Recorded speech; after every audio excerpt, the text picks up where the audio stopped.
Yo, I'm Zino. I'm Dino, and this is the Primo Bro Show.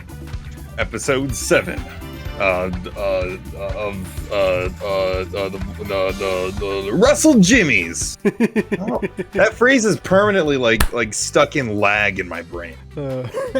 I don't know why. I think my 4chan years caused severe brain damage, and the term Russell Jimmies just like it causes like severe PTSD. So like my brain it just can't handle it. It can't handle saying the words. That's why it's wrestling your jimmies. Oh, thank you. It's Sorry, okay. I can never remember the name of our show. Almost 2 months in of recording, and you might get it one day. Yeah, I just. Anyway, what episode do we have to start with today? We have another 2 half episodes: Battle of a Band and Jimmy on Ice. Nice. And a really good couple of episodes. Yes, they are very good, actually. I thoroughly enjoyed both of them. So, Battle of a Band. What's that all about? Well, the German name for the episode is just Pop Stars. Yeah. It literally is just Pop Stars. I thought that's probably a pun in German. Yeah, I thought it was a mistake when I first read it. I was like, wait, no, it's just Pop Stars. Okay, cool. Yeah, why not? The plot of today's episode, Battle of a Band, is the talent competition. First place prize is a solid gold trophy, and it's ginormous. Jimmy and his friends realize they can't pass up that opportunity, and decide to enter together to spite Cindy as well. Unfortunately, none of them have any talents aside from Jimmy, and Jimmy is a nerd and no one likes him. So they were guaranteed last place. So Jimmy comes up with a scheme to win the talent show, and it goes horribly wrong. As always. But yeah, what's your take, homie? Oh man, well, I love how, they start out and Miss Fowl is like, okay, kids, it's not about who's the most talented. It's about winning a huge gold trophy. Solid gold. This ain't painted. This ain't made of wood. It is 100% gold. Yep. It's not about being talented. Nothing. No, it's all about winning. And I love that Miss Fowl knows what's up. How much gold would be in a solid gold trophy? How much gold is in the FIFA World Cup trophy? Supposedly, price tag. Roughly $250,000 is in just like a soccer trophy that looks like you could hold in your hand. Uh-huh. So this trophy is worth at least $1 million. And we're talking like early 2000s dollars. So that's like at least 1.8 mil now. Yeah, I was gonna say it's probably $1 million just based on how big it is, because like it's about as big as the children. Yeah, it's truly enormous. And it's the size of Jimmy's head. That's saying something right there. But yeah, I love that Miss Fowl is like that. And then we go right into their lunch. Honestly, their lunch actually looked pretty good. Like the food. Yeah, it's like fresh pizza. Yeah, and milk. And then there's some sort of like dessert, and then there's something else in there. But like, yeah, the lunch actually looks pretty good. It's not just a random shape or cylinder. It's actually it's not a whole wheat bun hamburger fresh out of the microwave. Yeah. Oh man. But then do not miss school food. They're all like, "Hey guys," Jimmy's like, "Guys, what's your talents?" And Carl's like, "I'm gonna blow booger bubbles throughout my nose." And then Sheen is like, "Yeah, I'm gonna spit water." And then Jimmy's gonna do some lame algebra because he's a nerd. But I don't know. In Latin. In Latin. Yes, thank you. In Latin, so it makes it actually worse. Honestly, the first note I have is actually a little bit before this, because Miss Fowl's like just teaching class and no one's paying attention. Yeah. But she's talking about like the history of like garlic bread coming to America. It was sesame seed. Sesame seeds. I just like to imagine that like Olive Garden slipped the school a check, and they're just like, just talk about us for like one day. The teachers are like, we don't have any money, so yes. Yeah, the whole school's budget for the next 10 to 50 years went into the talent show trophy. So it's true. So they need sponsors. Yeah, because no one sponsored the trophy. They were just like, yeah, this is a great idea. It's for the kids. Today's class is brought to you by unlimited breadsticks and a bread bowl. Only $12.99 at your local Olive Garden. Do you like Olive Garden? I think it's okay. It's fancy, cheap Italian food, so I can't complain. I mean, and they're one of the few restaurants that has scallops, and not scallops, mussels. I really like mussels. Yeah, I mean, you have none, so it's good. It's good to eat them.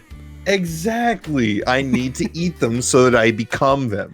Exactly, just like Carl in the second episode today. Anyway, no, I really like them. Their salads are really good. Yeah, the salads are not bad. I like that you can just get as much cheese on it as you want. They just say, okay, say when. And you can just not say when, and they'll put like 3 blocks of cheese in the little shredder. You say when, you just stare at them the whole time. They start sweating, like their managers around. And then you open your mouth slightly and like shape your mouth in the shape of a W, and then you go, why? And he's like, what? Why is there not more cheese?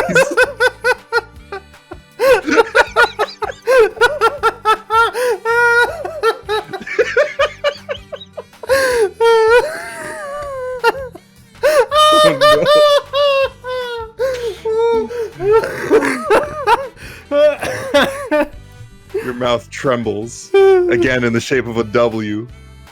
He continues to shred along with his sweat. The manager's just there, just staring at him. You think the manager is like, oh, why is he like stopping, or why is he putting so much cheese? But no, the manager is there to be sure he puts as much cheese as you want. Your mouth forms the next word. Who do you think you are, not shredding it faster?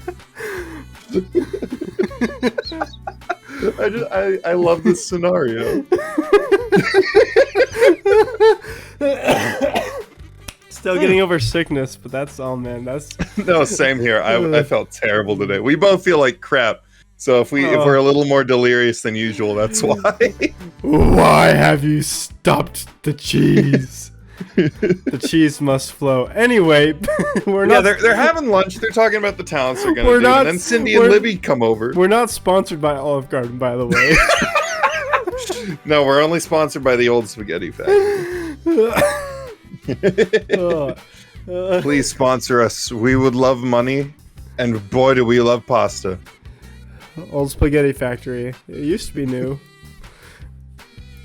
Yeah, it used to just be called the Spaghetti Factory. Then they rebranded when they were like, oh, shoot.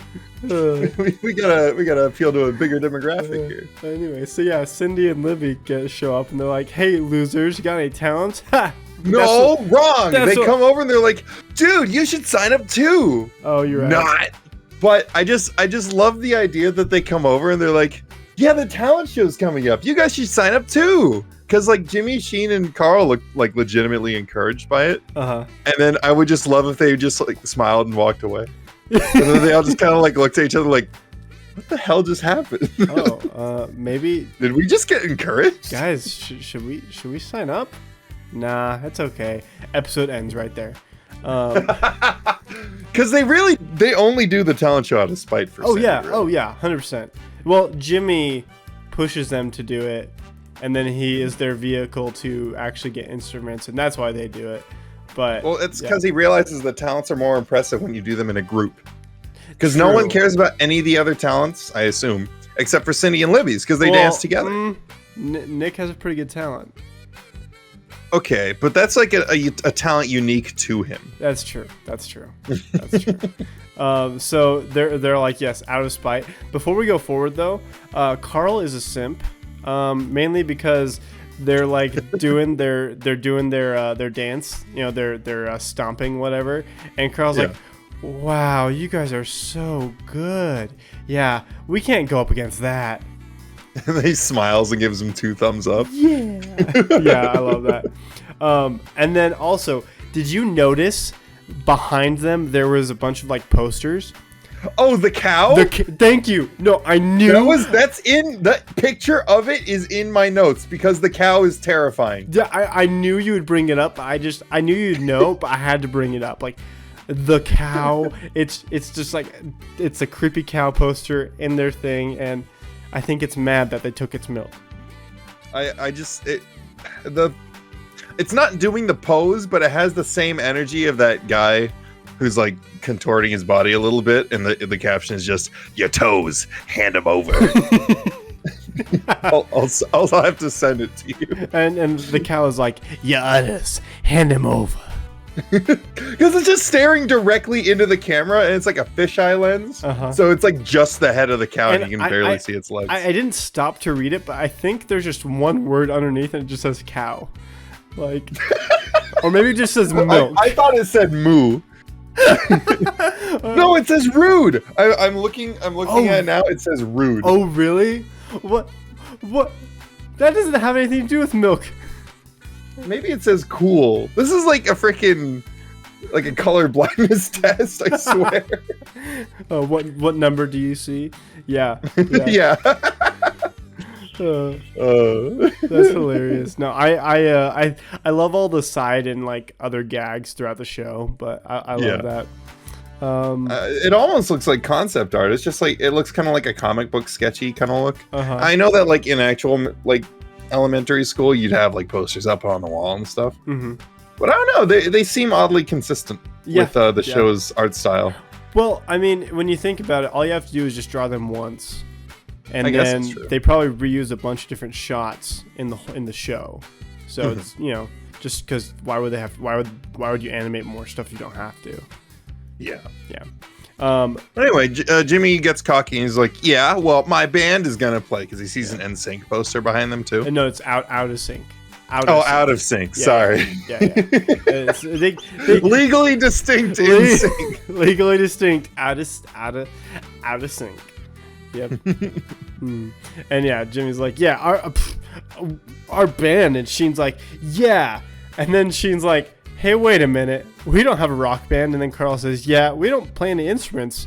And then Sheen says, "Yeah, or have any discernible abilities." I forgot that he said that. Yeah. And just like you pointed out before, like just Sheen's delivery is just like, it's just perfect. Like, oh man.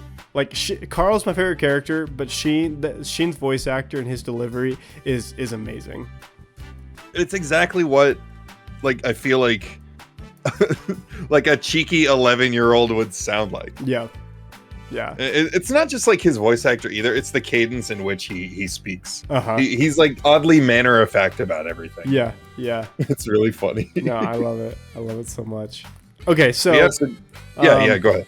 Oh, I was just saying, pretty much after that, they go back to Jimmy's place, and Jimmy makes them the instruments.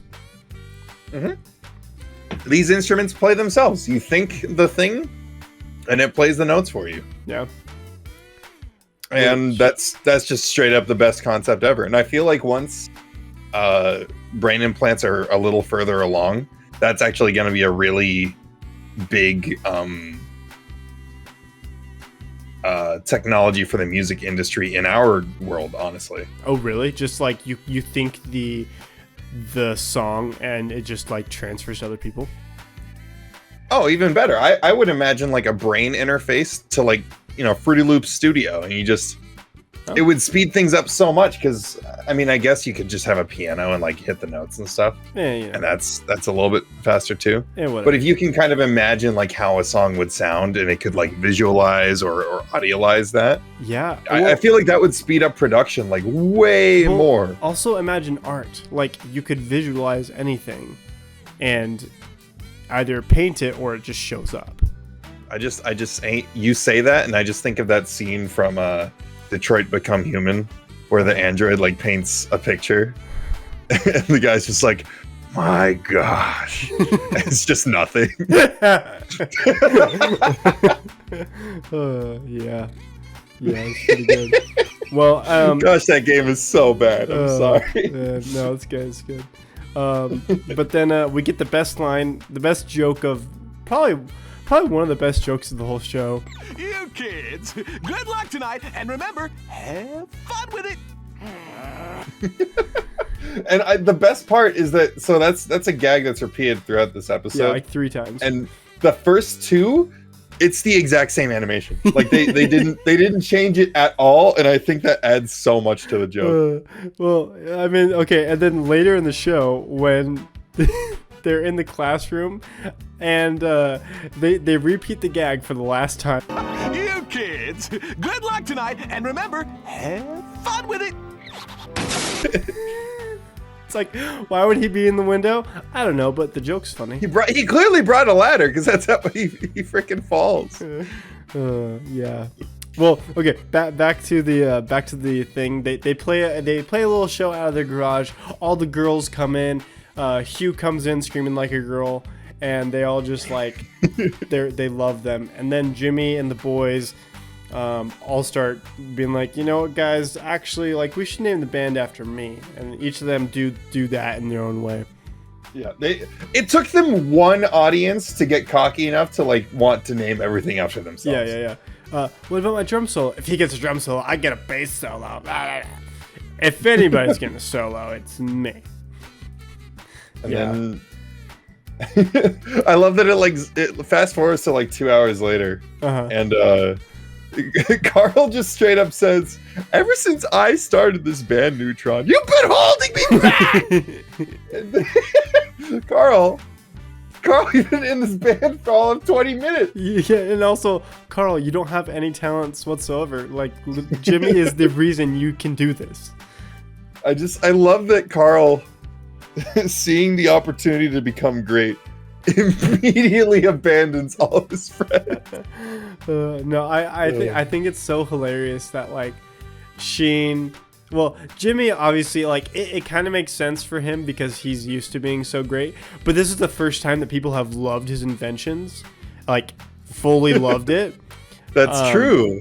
But so it went to his head like way faster than usual. Oh yeah, no, I think it's worse for him, even though he's the first one to get out of it. But like, for Carl, yeah, he's not used to being loved really, except by his parents and hanging out with his friends. So and we can see from his dreams that he wants to be, like super smart and talented and stuff like Jimmy. Yeah. So this is obviously him finally manifesting. Yeah.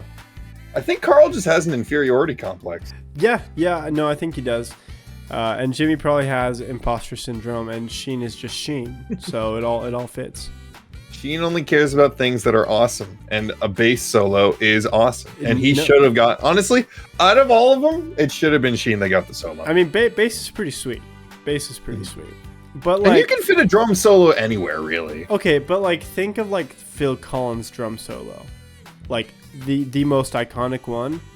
Oh my gosh, I want Carl to be drumming the bass solo. I can feel it coming in the air tonight. See, everyone knows that. Everyone knows it. That's true, but I don't think the genre that they were playing really matches to like Phil Collins' usual style. Yeah, but that. Plus, they don't even have a main singer. They don't even have a singer. They don't like, which is fine. But a song, like, it needs music. I remember. Honestly, Jimmy just should have thought ahead and just like given Carl a microphone that makes him sound good, and Sheen a tambourine that sounds good. Yeah, which is just a tambourine. Or they have Goddard sing. I think that'd be pretty fun. Oh my gosh, that's perfect. Yeah. Because we know he can talk. Yeah, we do. So. And he has milk. Or have huge... Oh, shut up. Shut up. You just... Oh, gosh. But yeah, anyway, they fast forward a little bit. They're at school. They're ready to do the thing. And everyone shows up late because they're divas now. Yeah. They're going on in like 5 minutes, and Sheen comes in, talking, whatever, the artist formerly known as Sheen. And then like a minute later, Carl comes in with his agent, with his what is it called? His appearance manager. Yeah, his appearance manager. She's on the phone saying like, yeah, he didn't sing backup. He never sings backup. Which is funny because she's not lying. He just doesn't sing at all. Yeah, he just doesn't sing. And then Carl has a bowl cut, and he's wearing small like shades. So he's basically a Beatle. Yeah. And just like, I love it. He's talking like a British accent. Yeah. Carl, why are you talking like that? No. Please refer all inquiries to me image consultant. Yes. No. Oh, Yes. that's right. Yeah. Big calendar shoot coming up. So we see the other talent. We see the other people doing their talents. Nick, the cool guy, he comes out, does like a cool guy thing where he like snaps his fingers and winks at the crowd. Yeah. And everybody goes crazy. I'm sure he won at least second place. Of course. And then But not that it matters because there's no giant F-off gold trophy for second place. Obviously, he doesn't need to win it. He just wants to show off his coolness. He's just there to keep the fodder down below second place. Yeah. But we didn't even talk about their actual name, the Llama Lords of Science. Oh yes, which is like perfect because it combines all three in like a really simple way. Well, also, I actually think it's a pretty cool name. Like, I think it's a pretty good name for a band, but that's just me. There's probably actually just like a band called that now. Yeah, probably. Honestly. Yeah. They probably have like 2,000 views on YouTube. Or maybe they're like the alpaca generals of math or something.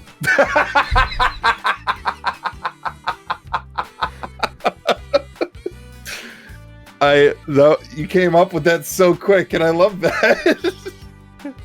The alpaca. Shut up. I'm glad I got a good laugh out of you for It's so good. It upsets me how easily you came up with that. Dude, this is what I do. I'm really good at taking what other people have made and just talking about it and making it into my own. Like that's why I do podcasts and interviews with people, because like that's what I'm good at. I can come up with my own stuff, but I'm the best at just feeding off other people. Good, you're a good riffer. Yeah, I'm a talent vampire. Speaking of vampires, as they're watching, all the parents are like watching the talent show, right? And they cut to Judy and Hugh, and Hugh's like, "This better be good. I paid $125 for these tickets." And Judy's just like, "Honey, this was a free event for parents only." Yeah. And he goes, "Oh darn scalpers." So my question about that, because I wrote that as well. How did he get the money? We know from past episodes he does not hold or handle any money. Oh, simple. It's a bonus. Oh, okay. He sold like a bunch of good cars that week, and the boss was like, "Here's a couple $100. Keep up the good work." And he's like, "Oh, money for me? Pie. You sure you don't want to put it in my direct checking so that my wife gets it instead?" "Nah, I think you should hold on to this. We'll keep it under the table." "All right. Well, that gives me a chance to buy tickets for my son's show." What is he, on Broadway?" Yes. It doesn't matter. He's gonna have fun with it. And he walks away. Yeah. So I love that you influenced that scene. I think it really brings the episode together. Yeah, and this is why he's not allowed to handle the finances, because he got scalped for something that was free. Exactly. I didn't even know the word scalper till I was older and trying to buy like video games that were sold out other places. But yeah, I'm glad they brought it in here, and I think it's funny that he just He fell for, like, who was selling these tickets? It was probably Butch. It was it totally was. It was probably Butch, the bully. Oh man. Anyway. Yeah. Anyway, they all the kids get pissed at each other, and to show Jimmy how much they don't need him, they throw all of the instruments out the window. Yeah. and then they realize, oh, we we needed those. Oh shoot! But only before they learned the lesson of the episode, which is Hugh Neutron showing up to the window and going, You kids, good luck tonight, and remember, have fun with it.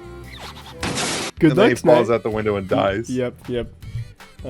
Yes. And they're like, oh my gosh, we should have been doing this for fun. oh my gosh, guys! Oh, I can't believe it. We sold out. And then, Even though we should have, because that would have set us up for like our entire life. yeah, it's true. It's true. and then they go on and they realize, guys, we can do this. We do have one talent. And then Carl, using his inhaler, shoves it up his nose and does the air, and they blow up a giant snot bubble, and they float up into the air, which is actually really impressive, considering snot bubbles and taking all that weight into the air with one snot bubble.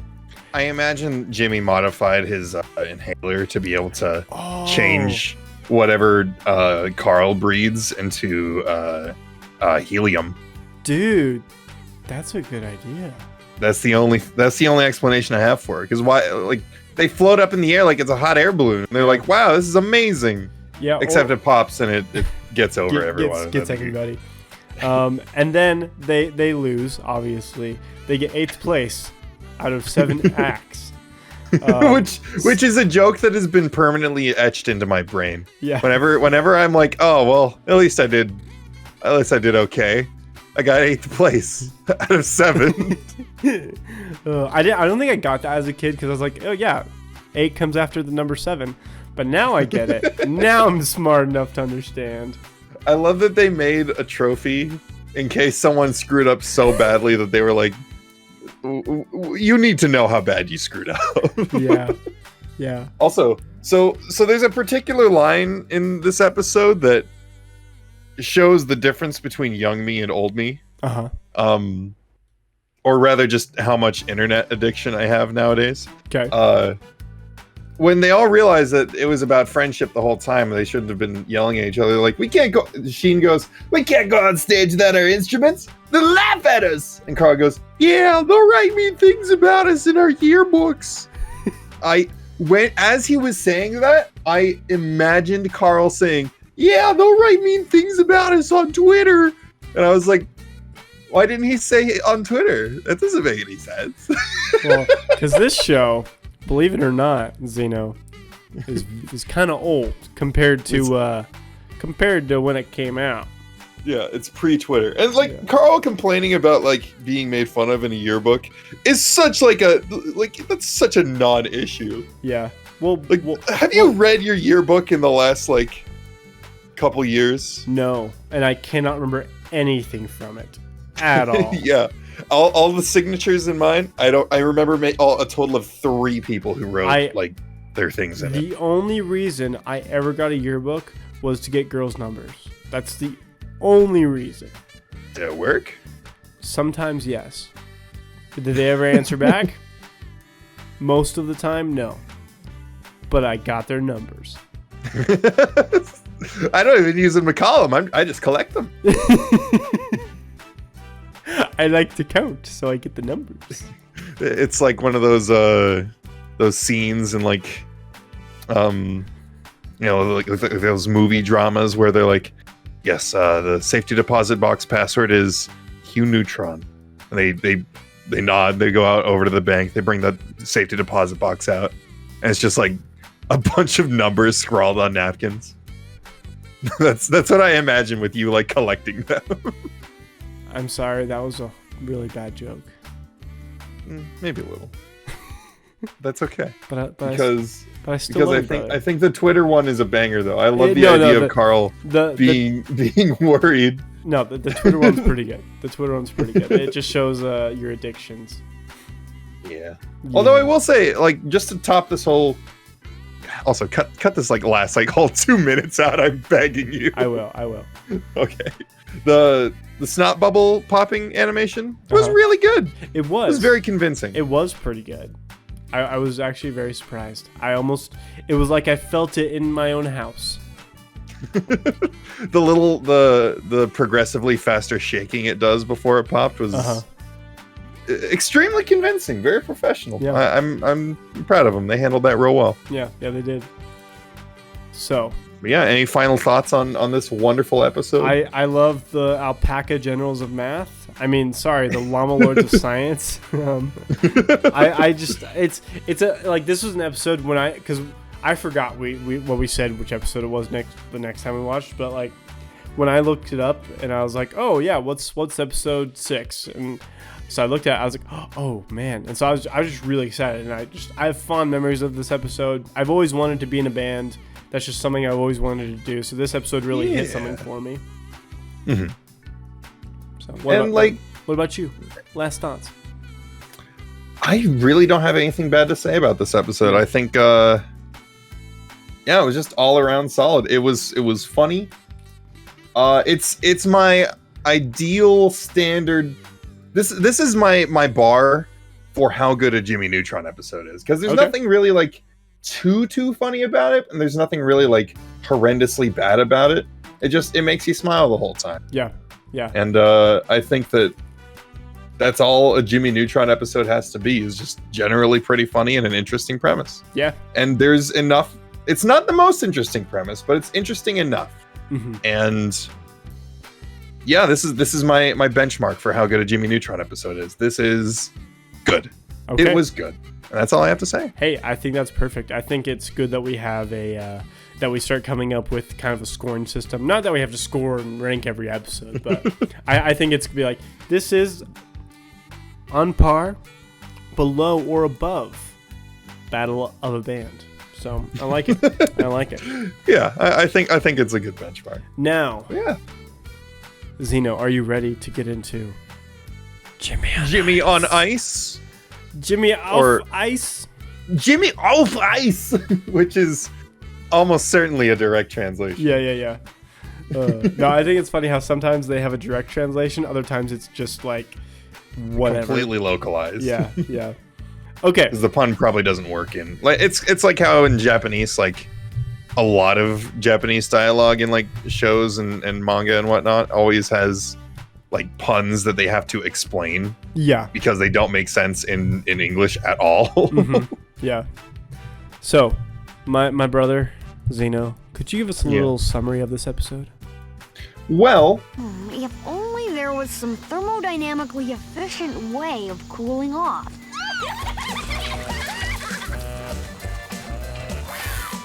Hi, guys!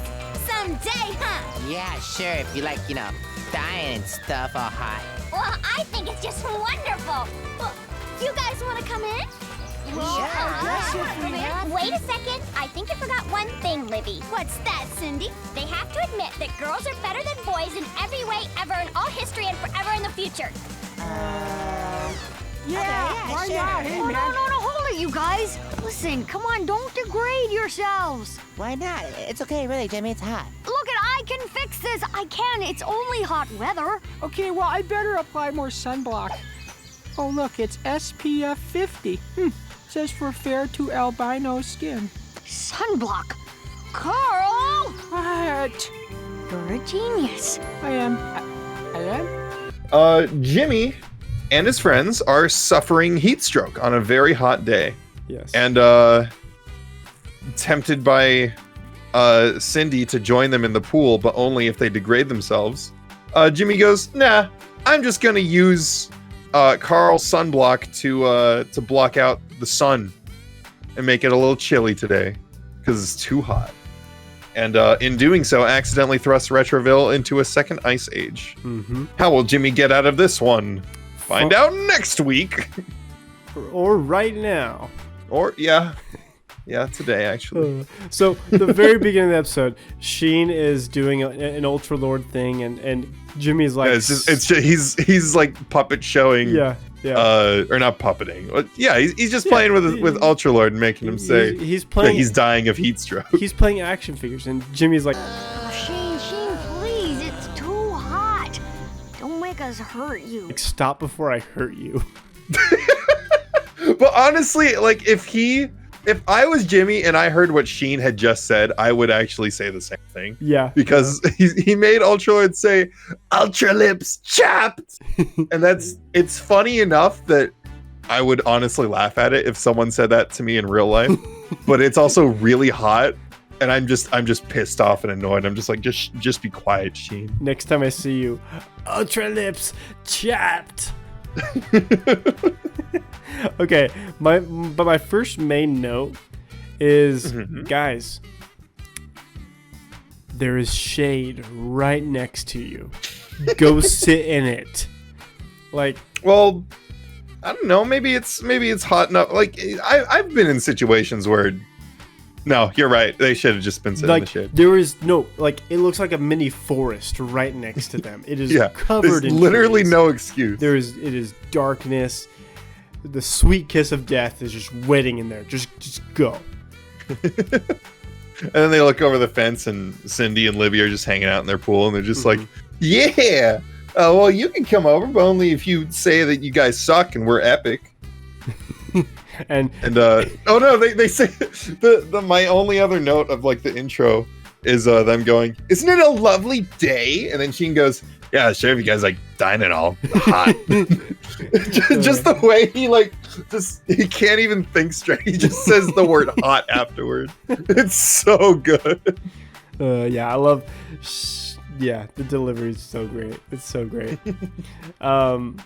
And yeah, after they're like, yeah, if you guys degrade yourselves and say that women are better, and Carl and Sheen obviously are like, oh yeah, no problem. And Jimmy's like, guys, no, we can't do that. And they're like, it's fine, Jimmy. We're just guys. We just want to get in the pool. It's okay. And Jimmy's like, guys, I can fix it. It's only the weather. Yeah, Jimmy. It's only like a force of nature. Like, yeah. And like, Jimmy, what's your problem? I know you have your pride, Jimmy, but it's like 105 degrees today. Go in the pool. It's fine. Yeah. Plus, like, true. For a genius, you sure did do the most extra thing possible, because you have a lab underground in a cave. He probably has air conditioning. Yeah, it's like, and even if he doesn't, it's underground. Being underground is nice and cool. Exactly. Heat rises. Come on, Jimmy. You know this, you idiot. I love how Carl's sunblock is from pale to albino. That's actually. I enjoyed that joke even because I knew what an albino was. No, same. I was just gonna say, as a kid, I actually knew what that meant, and it made me feel smart. Because this is why we watch Jimmy Neutron to get smarter. Yeah, it makes you feel like a genius. Exactly. I don't know. What are your thoughts? Well, Jimmy looks at Carl's sunblock and goes, "Oh, I got it. I'll just freaking block out the sun with this." So he goes in his lab and does it, and yeah, now it's snowing, and it's nice, especially if you were too hot, but you'd get pretty darn cold. Like within 10 minutes. Jimmy was suffering from heat stroke this whole episode. Oh yeah, no, for sure. And then there were multiple points where he did the opposite of what was genius. Yeah. And we know Hugh was suffering from heat stroke because he freaking, the moment he saw the snow, he's just like, oh, well, I've gone crazy. Oh well. I'm a monkey. I'm a monkey. I love that the default "I am stupid" moment for the Neutrons is "I am now a monkey." Yeah. Well, because in Normal Boy, when Jimmy goes stupid, he's like, "Funny monkey." Even Trudy, at least in Carl's dream, her name is made Judy. Monkey noises. Her name is Judy. Judy? Sorry. Yeah. I can't, for the life of me, I can't remember. I just got to remember that the J is in the shape of her hair. Yeah. No, I know. Her hair is actually a good point to talk about. That's a good point because they have fun. It's snow. It's cool. It's fun. Cindy stubbornly stays in her pool and goes, "Isn't that sad, Libby? Libby?" And then it cuts to Libby frozen in a block of ice. No, That's not what happened, by the way. I was like, dude, that's not what happened. I wish you hadn't seen the episode less than a half hour ago, so that I could just say that, and you're like, I don't remember that. But yeah, you're totally right. That's so funny. No, so Brain Blast fun facts. After everything goes like Sub-Zero, Cindy decides to stay in the pool, and if Cindy was actually stuck in that pool, she would have become really sick, frozen in that block of ice, or even died. So no, she'd be dead by morning, 100%. Yeah, exactly. So that's your Brain Blast fun fact of the day. If you get too cold, you will die. This is a real life fact too, actually. I think the reason that she stayed in was just purely to spite Neutron. Yeah. And honestly, if you stayed like full of rage enough to survive a night of sub-zero temperatures in ice, Respect. Yeah, respect. Honestly, I respect her. So the next day when Jimmy's going to figure it out, he slips into his lab. Yes, he would have broken his neck. He eats shit, dude. he takes the tumble. It's amazing, and I can't overstate how good of a transition it is to just him running into the lab, which he does multiple times throughout the show. Yeah. And just instantly slipping. Yeah. It's so good. It's great. It's really good. He would have broken his neck though. Like the way he landed, how fast he was going. Oh man. Oh, for sure. Oh, 100%. And then Goddard brings him the sunblock, which says, don't shoot at the sun or you'll cause a second ice age. And he's like, dang it. Don't mess with forces out of your control. May cause second ice age. Yeah. just so you know. The distributors were like, hey, it's a joke. Hey, don't throw this, don't like mix this with anything nuclear, don't throw it at the sun, ha ha ha, second ice age. They probably didn't expect that to actually happen. But I just like imagining the CEO looking out the window and going, we told them! We warned them! The CEO is actually a time traveler from the future. And he made this sunblock with a warning on it. Because he came from a time where it was a second ice age. I would also like to point out a massive problem with the logic of this episode. Okay. Well, I mean, other than it being cartoon. Yeah. Okay, go on. What does Jimmy do after finding out that things are his fault and hopes that no one else finds out that it's his fault? I don't know what you mean. He goes to school. Jimmy, there is 6 feet of snow outside. More than 6 feet, I think, because it's covered in Texas. Did you know that in Texas, even if they get a snow warning, they cancel work and school? Yeah, they cancel freaking everything if there's even the idea of snow. Yeah. Guys, the breeze is getting kind of cold. Oh man, let's close down the whole state. Yep. And what's the opposite of a fun fact? Enough fact. I didn't have anything quippy or smart to say there. Zino Primo unfun fact of the day. Texas's power grid is the only power grid in the country that is not connected to the centralized system of East and West. Oh. Which means, and this is a real life example that happened recently, when even a teeny bit of snow happened in Texas, it shut down, the 6 feet of snow shutting down the power, that can happen anywhere. That's fine. Yeah, of course. In Texas, you get a couple inches of snow in Texas, the whole power grid freezes over for a month. Dang. It was horrible. It was truly terrible. So yeah, that's a brain drain fact. I would That's call a brain drain. So we got the brain blast and the brain drain. Brain drain fact of the day. Yeah. Texas is so stupid that they removed themselves from the central power grid, thereby removing electricity from millions of Americans when a little bit of snow fell. Yeah. Because it would make them more money. Here's a brain drain fact. Texas thinks they can be their own country. So. Anyway, so good luck. So I love that. Okay, so they take him to the school, and everyone knows it's Jimmy, because who the flip else would do it? But also, Sheen and Carl told everyone. Okay, wait. Sorry. Before we get there, there's two things I have to point out, because this happens before he goes to the school. So he's like, maybe my parents won't find out, and he's like trying to sneak out. First of all, Jimmy, there's the snow's covering the thing. You're not gonna get out.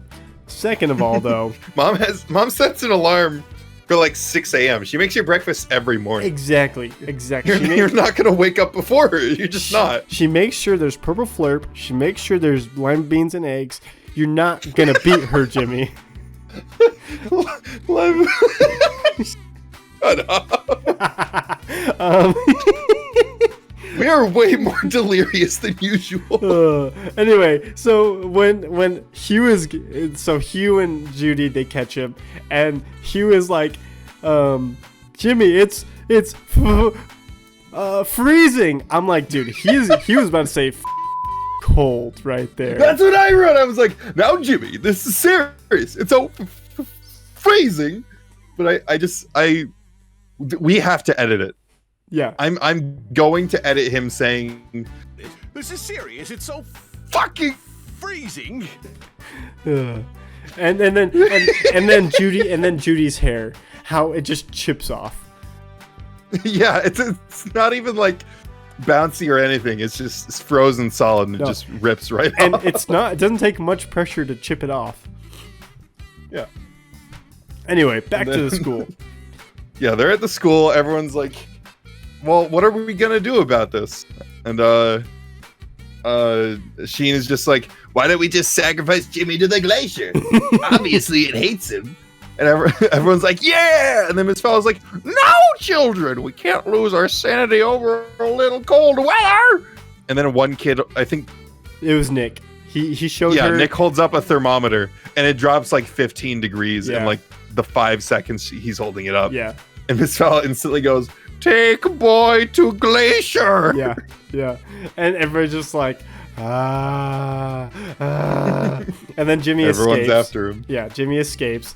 And then... His father's out hunting caribou and thinks that he's a caribou. Okay. Another thing I forgot to mention. Yeah, Hugh Neutron mentions, hey, I'm going to go hunt caribou. Like, first of all, I don't think the migration of caribou would happen that fast in one day. Second of all, though, Hugh is useless at everything, but apparently he can hunt. Yeah, Hugh was born in the wrong generation. Because if he was born in caveman days, he is a Chad. He would not let his family starve. No, and he doesn't, which we'll get to. But yeah. So him and two other guys are like, Gluck, Gluck, Gluck, yeah, Gluck, Gluck, Gluck, yeah, ooh, caribou, and that's as they like dancing forward, which is like, Hugh, where did you learn to do this? That's their hunting call, and that's and it must attract caribou because it works. It does work. But Jimmy is like going out and he sees his dad and Jimmy's like waving at his dad, but his dad thinks that it's a caribou with antlers that are like big. He's like, oh, that's like that's a buck. Oh no, that's a $1.50. which is a joke I would actually like punch him for, but I would secretly be laughing under my breath. Probably stab him with the spears, but yeah. Yeah, Jimmy's like, man, I gotta freaking fix this. Yeah. So he talks to Carl, and Carl's like, yeah, I'm a real good sweater. It must have melted off. And he's like, oh, water. If I can just spray it with water, that'll fix it. I gotta go find some water. Wait. Are we just gonna pass up the whole Carl becoming a god thing? Oh, yeah. Carl's in an igloo ready to hibernate winter so that, because, fat people don't get cold as easily. He's just like, yeah, I'm just going to wait for everyone to move on so that when I emerge, I will be beautiful and amazing. Yeah, he's eating ice cream. He's like, I gotta put on the carbs, so that way, when spring comes, I will be a god. Essentially, is what he's saying. Yeah, which is honestly impressive because like it's negative 30, like 45 degrees outside, Carl. You're eating popsicles? Yeah, You're a dead man. he's just adapting. He's just adapting to the weather. Oh, of course. Of course. So Jimmy goes out to find water, and he checks like a fire hydrant, and he can't get the water out of the pool, and he can't get water out of the sink. Jimmy, for a genius, you sure don't know how to make a fire to melt the ice. What is wrong with Jimmy this episode? I'm surprised he just doesn't have like a laser gun. You know, like that's the most basic like sci-fi like retro weapon. Why does he Jimmy, not you have a jetpack? You have a rocket. Exactly. Why does he not have like a ray gun or a flamethrower or something? Jimmy hypnotize the ice to melt. When he told Carl, hypnotize the ice to melt. I love how long it took you to realize what I said. It went in and passed out the other ear, and then it stopped, and it backed up. Pulled the reverse back in. Wait a second. What?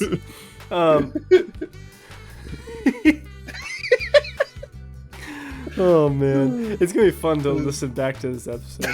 Yeah, because we're not gonna remember anything. Nope, we're not. But this is the most stream of conscious episode we've ever had. Oh yeah, no, we are in the Matrix right now. Oh, absolutely. Don't know what that means, but you agreed, so there you go. Perfect. So yeah, Jimmy's at home. He's trying to get water out of the sink, and then he was like, "Sorry, Jimbo, the pipes are frozen over." As he's taking a massive bite out of a leg of a caribou. Yeah, he got a lot of caribou. Yeah, that's at least like I want to say that's like the hind quarter. He has like 3 of them, so he killed at least 2. Yeah, and well, he could have killed. Well, yeah, if it's the hind quarter, yeah. But Judy. She's probably pretty impressed with Hugh right now because, usually he's the idiot and she's the breadwinner who makes all the food. But this time, she's eating it. She's enjoying it. It's the best meal they've had all season. Exactly. It's just meat. It's not carrots. It's not a can of cranberry sauce. Nope. It's meat. It's meat, which when I was younger, I actually did want to eat a giant stick of meat like that. So. I've always wanted to. I know I had the opportunity to at Disneyland to just like eat one of those giant turkey legs that they just give you. But like, I don't want to go to Disneyland.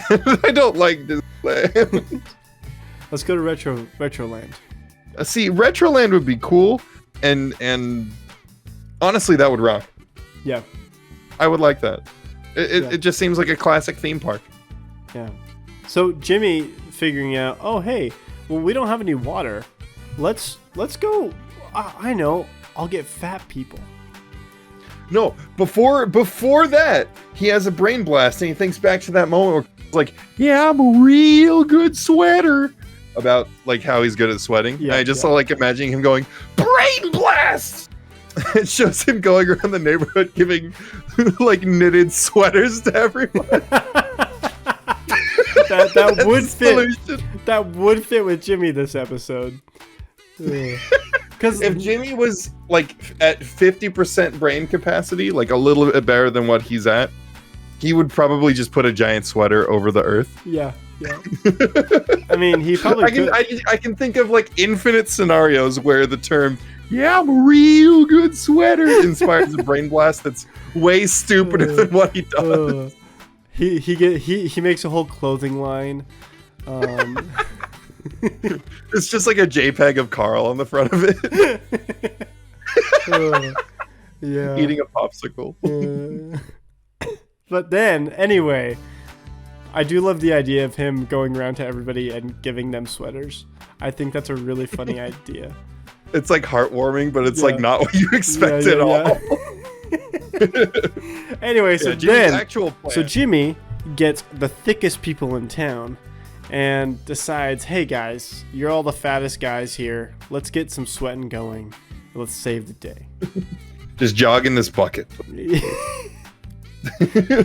No, Jimmy should have gotten like a treadmill or like maybe, I don't know. I know there's no power, but like, how did he make the giant spray can?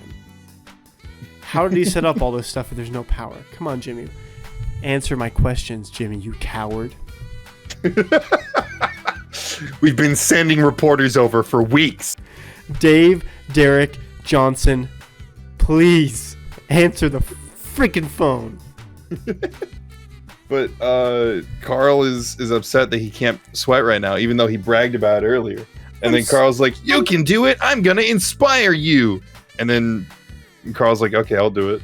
And then like a MIDI version of "Never Lose Control" starts playing as he starts jogging. Yeah. And then he jogs so fast. And then I'm really worried for these guys because the way that they sweat is like actually really, really strange. It's like a sprinkler.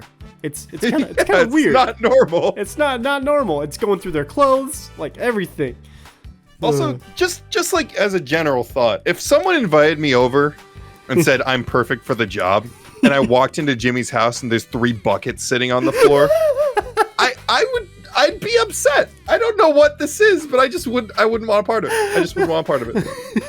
Are we pooping in the bucket? What's happening here? What's your plan, Jimmy? Oh man, that's funny. And Miss Fowl on the drum set doesn't make it any better. The guys each come in one by one, and Miss Fowl is just there, just like talking to her drums because she's regressed into a primal state. Oh man, yeah. But yeah, they spray can. Use a giant spray can to spray the sweat at the sun, and then they fix it. One second, they sweat so much that it all goes into this spray can, like so much liquid. It's like actually 2 stories high. It's disgusting. But they only needed 1 spray, so that actually, that makes up for it. Yeah. Plus, Jimmy said that he only covered retro, so like, I imagine this is a problem isolated to retro. Yeah. No, I assume most problems are isolated to Retroville because of Jimmy. That's a good point. Yeah. Jimmy doesn't want to bother the other nations or states or anything. Until he becomes a spy. Yeah. Yeah, he'll cross those borders if he has to. He'd just prefer not to. Yeah, and my last note, my favorite quote is Hugh saying, "You did it, child, of she who is my woman." And I just really liked that. I just love how easy it is for him to just fall into talking like that. Just regress into his primitive state. Yeah, it's funny how I don't think I mentioned this earlier, but whenever a dire situation comes up, the people in Retroville, their solution is always either cannibalism or sacrifice. They're always on the brink of returning to monkey. I'm a monkey. A monkey, funny monkey. I'm a monkey. Yeah. No, I just like that's something that I've noticed is with the Uzi Scab episode and this episode, when the slightest inconvenience and maybe a better option, well, no, just another option comes up, sacrifice or put him in the brig. Yeah, just get him out of here. Exactly. Well, any final thoughts, Zeno?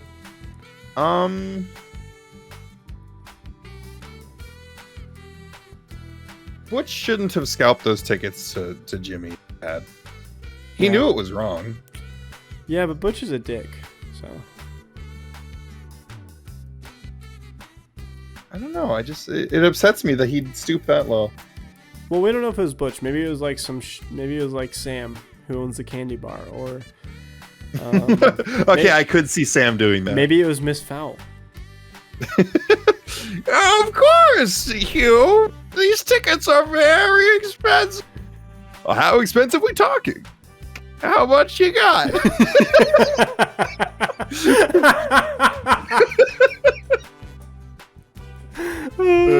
That's a good joke right there. Hi, I'm Paul.